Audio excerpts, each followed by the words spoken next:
তোমরা আমার মুখের আনন্দটা দেখে বুঝতে পারছো কি না জানি না, তবে হ্যাঁ, আজকে আমি বাড়ি যাচ্ছি, তাও আবার অনেক দিন পর। আর ও সবসময় আমাকে বাসে ছাড়তে যায়।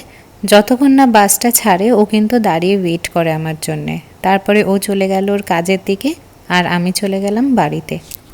সকালবেলা কিছু ব্রেকফাস্ট করে বেরানো হয়নি, তাই বাসে ওঠার আগে মন জিনিস থেকে আমি কিনে নিয়েছিলাম একটা নর্মাল কেক, একটা ব্রাউনি, আর যেহেতু খুব গরম ছিল তাই ও আমাকে জোর করে একটা ওআরএস কিনে দিয়েছিল। খুব সুন্দর রাস্তা দেখতে দেখতে আর কেকটা খেতে খেতে বাড়ির দিকে এগোচ্ছিলাম। হাফ রাস্তা যাওয়ার পর একটু গরম লাগছিল, তাই ওআরএসটা খুলে খেতে শুরু করে দিলাম। আর বেশিক্ষণ ওআরএসটা পড়ে থাকলে ওটা যেন তো গরম হয়ে যেত, গরম হয়ে গেলে আর ভালো লাগতো না।